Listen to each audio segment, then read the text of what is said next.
नमस्कार, मी डॉक्टर रामेश्वर।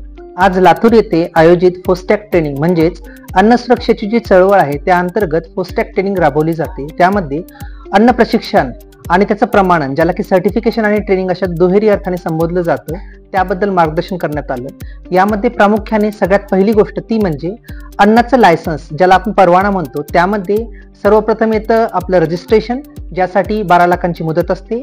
त्यानंतर येतं राज्य परवाना आणि त्यानंतर येतं केंद्रीय परवाना, ज्याला की सेंट्रल लायसन्स असंही म्हटलं जातं। याबद्दल थोडीशी त्यांना जागरूकताच्या हिशोबाने त्यांना माहिती देण्यात आली। त्या अंतर्गत सगळ्यात महत्त्वाची गोष्ट, जी काही कायद्याचे नियम आहेत किंवा कायद्याच्या अंतर्गत जो आपला कायदा म्हटला जातो, अन्न सुरक्षा मानके कायदा 2006 कायदा, या अंतर्गत आपल्याकडे अन्नाचा परवाना असणं बंधनकारक आहे। असलेला परवाना हा प्रदर्शनीय जागी असावा, जेणेकरून सगळ्यांची ही जाणीव बनते किंवा सगळ्यांची एक प्रकारची जिम्मेदारी बनते की कशा प्रकारे अन्न चळवळ राबवली जाते। आणि यामध्ये अजून महत्त्वाचं आहे की जी काही छोटी छोटी मार्गदर्शक तत्वे कायदा अनुसरून दिलेली आहेत ती सुद्धा आपल्याला पाळता यायला पाहिजे।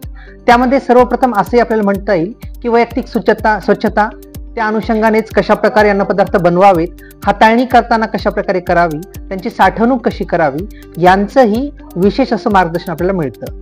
आता ही जी ट्रेनिंग आहे, या ट्रेनिंगमध्ये सर्वप्रथम या सर्व ट्रेनिंग चालतात अन्न सुरक्षा प्राधिकरण अथॉरिटीच्या अंतर्गत, जी की आहे FSSAI। जसं की एखादा आपल्याकडे अन्नपदार्थ आहे, त्या अन्नपदार्थावर FSSAI नंबर असायला हवा, जो की त्याचा परवाना क्रमांक। त्याशिवाय जेव्हा आपण अन्नपदार्थ हाताळणी करतोय तेव्हा त्याची मॅन्युफॅक्चरिंग डेट, एक्सपायरी डेट म्हणजेच त्याची वैधता कधीपर्यंत आहे हे पाहून घेतलेलं हवं। तसंच ते कुठे ठेवायचं आहे, डायरेक्टली आपल्याला जमिनीवर ठेवायचं आहे का किनाऱ्यापासून ते दूर ठेवायचं आहे, याबद्दलचंही मोलाचं मार्गदर्शन आपल्याला माहिती असायला हवं। आणि या संदर्भात या सगळ्या गोष्टी महत्त्वाच्या आहेत। जेव्हा आपण एखादा अन्नपदार्थ ठेवतोय तेव्हा मग नक्कीच जे काही वातावरण आहे आपल्या आजूबाजूचं, मग त्यामध्ये नमी असेल, आर्द्रता असेल, त्याचा आपल्या अन्नपदार्थावर परिणाम व्हायला नको, यांचंही आपल्याला काळजी घ्यायला हवी। आणि हे सर्व करताना हे जे मापदंड आहेत, कारण की सर्व मापदंड एक ठिकाणी एकछत्री अंमलबजावणीसाठी उपयोगात येतात, ते म्हणजे स्वच्छ अन्न भोजन। आणि त्या अंतर्गतच फूड सेफ्टी इंडिया जी काही आपली चळवळ आहे, जी काही आपली मोहीम आहे, ती अतिशय चांगल्या प्रकारे राबवली जाते। आणि यासाठी ह्या सगळ्या गोष्टी महत्त्वाच्या आहेत, कारण की अन्न साखळीमध्ये केवळ विक्रेता हाच नाही, तर मधले जे आहेत म्हणजेच मधले घटक म्हणजेच जे काही रिटेलर आहेत, होलसेलर आहेत, हेही तितकेच महत्त्वाचे।